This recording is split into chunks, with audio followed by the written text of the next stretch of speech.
Sir,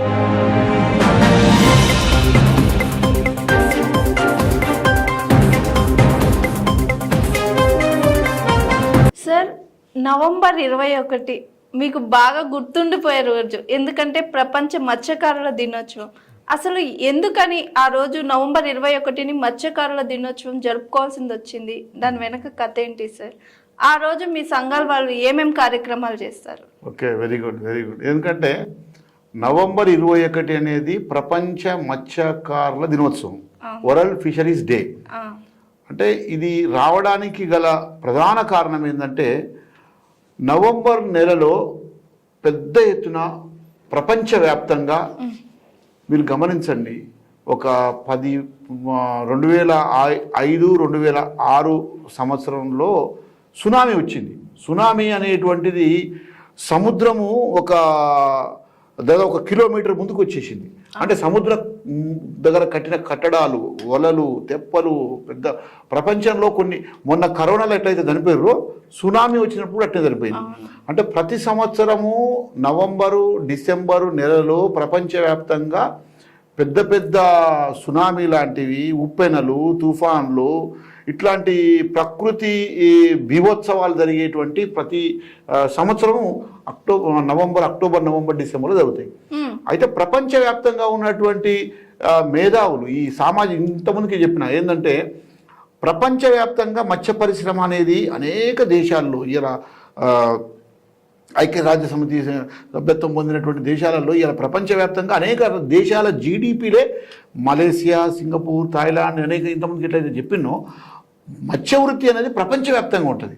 కాబట్టి ప్రపంచవ్యాప్తంగా ఉన్నటువంటి మత్స్య పరిశ్రమల మీద ఆధారపడినటువంటి మత్స్యకారుల మేధావులంతా వరల్డ్ ఫిషరీస్ ఫోరం, ప్రపంచ మేధావుల మత్స్యకారుల సంస్థలు కూర్చొని మనము ఈ ప్రపంచవ్యాప్తంగా ఈ అక్టోబర్, నవంబర్, డిసెంబర్లో జరుగుతున్నటువంటి ఒక మానవాళి ప్రపంచ ఈ ముప్పు నుంచి మత్స్యకారులను రక్షించాలనేటువంటి దాంట్లో మన ఒక చర్చ జరుపుకునేటట్లు, ప్రపంచవ్యాప్తంగా మత్స్యకారులను అలర్ట్ చేసే విధంగా, చైతన్యం చేసే విధంగా మత్స్యకారుల హక్కుల పరిరక్షణ దినం, మత్స్యకారులకు సంబంధించినటువంటి ప్రపంచవ్యాప్తంగా జరుగుతున్నటువంటి నవంబర్లో జరుగుతున్నటువంటి ప్రకృతి వైపరీత్యాల నుంచి, వీటి నుంచి మనం బయటపడడం కోసం, ప్రపంచవ్యాప్తంగా అలర్ట్ చేయడం కోసం నవంబర్ 21 నాడు మనం ప్రపంచ మత్స్యకారుల దినోత్సవం జరుపుకోవాలనేటువంటిది వరల్డ్ ఫిషరీస్ ఫోరం, అనేక సంస్థలు, అనేక సంఘాలు, ఎన్జిఓలు కలిసి, మీ మత్స్య పరిశ్రమ అనుబంధ సంఘాలు కలిపి ఈ నవంబర్ 21ని ప్రపంచ మత్స్యకారుల దినంగా జరుపుకోవాలని నిర్ణయం చేసి జరుపుతున్నారు.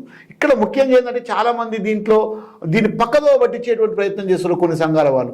ఎందుకంటే ఆ ప్రపంచ మత్స్యకారుల దినోత్సవం అంటే మత్స్యకారులను తీసుకొచ్చి ఆ రోజు గంగమ్మ పూజలు చేయడము, కొబ్బరికాయలు కొట్టడము, ఈ దండలు వేయడము, ఇది కాదు. అసలు ప్రపంచంలో మత్స్యకారులకు ఒక మానవాళి మనుగడ, వాళ్ళకు సంబంధించిన జీవన బతుకు మీద ఒక దాడి, ఇదే ప్రకృతి వైపరీత్యాల వల్ల ప్రాణాలు పోతున్నాయి, వృత్తి పోతున్నది, అనేక రకాల నీళ్ళు ఎక్కడ ఉంటే నీళ్ళ పక్కనే నీళ్ళలో చేప ఉంటే ఎట్లా ఉంటుంది? స్వేచ్ఛగా ఉంటుంది. అట్లాంటి నీళ్ళల్లో ఉన్న చేపను తీసుకొచ్చి ఒడ్డు మీద వేస్తే ఏమైతే చేప గిలగిల కొట్టుకుంటుంది. అంటే నీళ్ళల్లో చేప ఎంత స్వేచ్ఛగా, ఎంత బాగుంటుందో, నీళ్ళల్లో ఉన్న చేపను తీసుకొచ్చి ఒడ్డు మీద వేస్తే దాని పరిస్థితి ఉంటుంది.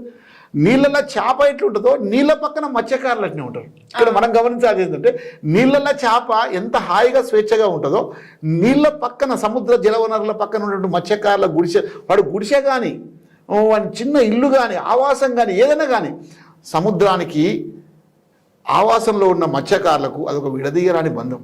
కాబట్టి మరి అక్టోబర్, నవంబర్, డిసెంబర్లో ఈ ప్రళయాల వల్ల, ఈ బీభత్సాల వల్ల, ఈ జల ప్రళయాల వల్ల అనేక రకాల ఇండ్లు కూలిపోతుంటాయి, అనేక రకాల జల ఉప్పెనలు వస్తుంటాయి.